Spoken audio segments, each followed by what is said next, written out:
When others are in the grips of anxiety, they need some things from you, but it might not be what you think it is. Hello, friend. My name's Zach, and if you're new here, I'm an anxiety management coach. Today, we're going to cover 5 things that people in the grips of anxiety need from you. Number 1, they need you to listen to understand. How we often listen is we listen to interrupt, where we want to interject our thoughts, or we want to listen to hijack and talk about something else. But when someone's in the grips of anxiety, they need you to listen to understand. Listening to understand does not mean listening to agree. So remember that when you are listening to understand, you're purely trying to just understand what they're saying. The end. You are not listening to figure out what's wrong so that you can fix it. You're not listening to argue. You're not listening to tell them to stop it. You're just listening to understand. It can be tempting to listen and minimize because we start to get anxious ourselves. But listening to understand is merely understanding what they say. And if you want to kick this up a notch, you can mirror back to someone what they're saying. This makes them feel understood. And mirroring simply is wording back to them what they said. Like, what did you hear? That's it. It sounds really simple. It's a little challenging and takes some practice. But if you can mirror back to someone that's anxious, it will help them feel so cared for by you. Number 2, take it seriously. When someone's super anxious, we can want to minimize as the solution out. So someone shares something and we tell them, oh, that's not a big deal, you'll be fine. This actually does not help the anxious person, but it will stir them up more. But when you're listening to understand, if you take it seriously as they're taking it, it almost lets them calm down. And this can be challenging because when we are in the grips of anxiety, we get stirred up. We're over-exaggerating when we're anxious what's going on. And so if you're not anxious and you're hearing an anxious person talking about the sky is falling, like, you're not wanting to take it seriously. You're wanting to go, come on. Like, I remember when I was in high school, I was super anxious and worried. My parents had some rules for me. I could not date until I was 16. I could not date a non-Christian. And I thought this was totally unfair. And I got so worked up about it one night. I was telling them that, like, I will always be alone.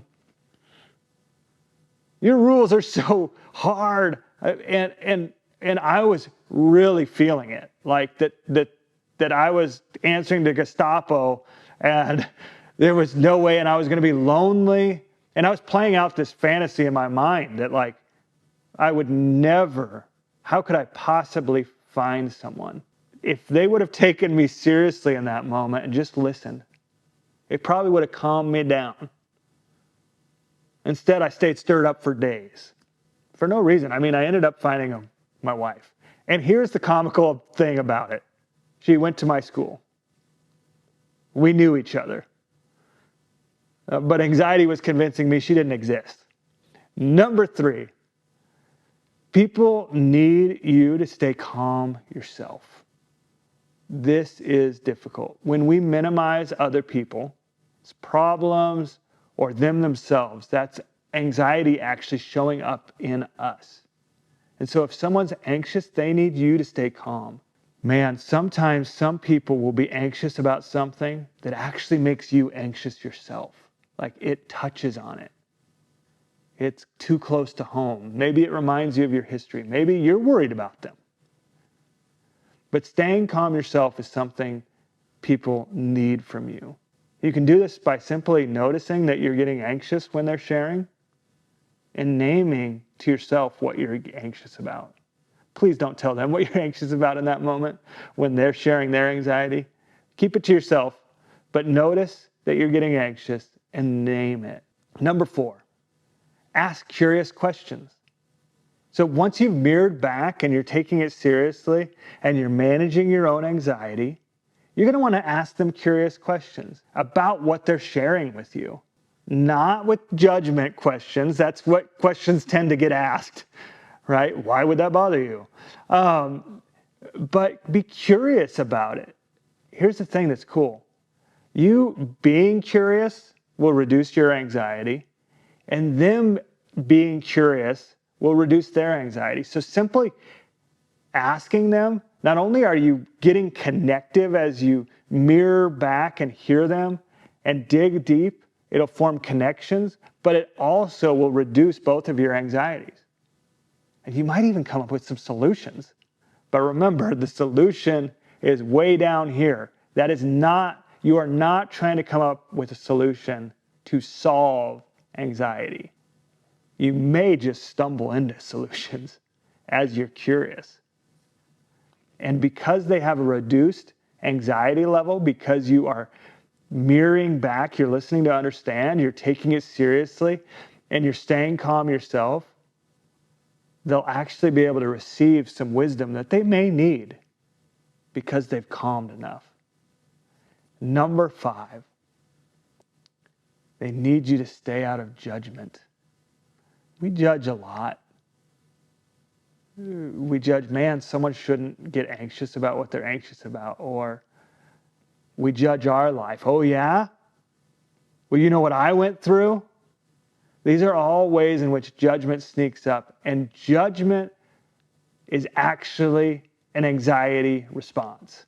And it increases anxiety. See, judging is a sign of your anxiety. And if you judge, whether you verbalize it or not, the other person can feel it. In fact, in anxiety, there's 4 spaces of anxiety. There's the anxiety within you. There's the anxiety between you and another. There's anxiety, 3rd space is in someone else's. So if you're in someone else's thoughts and feelings, you are in 3rd space anxiety as you judge.